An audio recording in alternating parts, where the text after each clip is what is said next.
এবারের নতুন বই ইমানের অপরিহার্য পাঠ। শায়েখ আহমদুল্লাহ মানি ইউনিক কিছু। বেঁচে থাকার জন্য যেমন অক্সিজেন দরকার, ঠিক এমনি করে আমাদের ইমানের জন্য অক্সিজেন দরকার আছে।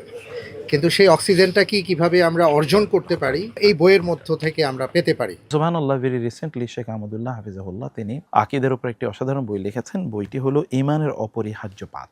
আমার বিশ্বাস যদি কোনো পাঠকই বইটি পড়ে তাহলে তিনি বুঝবেন যে তার ইমানের দাবি কি, ইমান নষ্ট করে ফেলে কোন কোন জিনিসগুলো, সেগুলো এবং ইমানের যে সকল অপরিহার্য জিনিসগুলো আছে সেগুলো আপনারা সহজে বুঝতে পারবেন ইনশাআল্লাহ। আলহামদুলিল্লাহ, এই বইটি আমি অধ্যয়ন করে দেখেছি এবং এই বইটি আমরা নিজেরা পড়বো এবং এই বইটি অন্যকে আমরা পাঠের জন্য উৎসাহিত করব, অন্যদেরকে আমরা হাদিয়া দেওয়ার চেষ্টা করব। ইমানকে পিওর ভাবে জানার জন্য, ইমানের শাখা প্রশাখাগুলো বোঝার জন্য অনেক বই বিষয় আছে, কিন্তু সব বিষয়গুলোকে অল্প জায়গার মধ্যে একত্রিত করে মানুষের কাছে উপস্থাপনের যে অনন্যতা, শায়েখ আহমদুল্লাহ ইমানের অপরিহার্য পাঠ এই বইটিতে সেটার একটি মুনশিয়ানা দেখিয়েছেন। অত্যন্ত পুঙ্খানুপুঙ্খানুরূপে এই বইটিকে সন্নিবেশিত করা হয়েছে।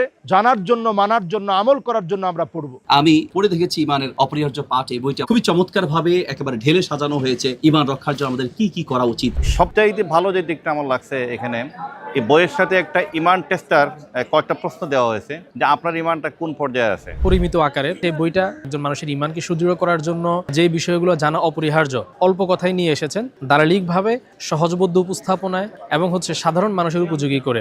ইমানের মৌলিক দিকগুলো এবং ইমান ভঙ্গের কারণগুলো সম্পর্কে যারা জানতে চান তারা এই বই অবশ্যই সংগ্রহ করবেন, পড়বেন, আপনার পরিবারকে এই বই পড়তে উদ্বুদ্ধ করবেন। আল্লাহ তাআলা এই বই থেকে পরিপূর্ণ উপকৃত হওয়ার তৌফিক দান করুন। আমরা অনেকের নামেই শুধু মুসলমান, কিন্তু আমাদের কার্যক্রমে, আমাদের লেনদেনে, আমাদের মানুষের সাথে ব্যবহারে মুসলিম যে আমরা দাবি করি সেটার প্রমাণ রাখতে পারি না।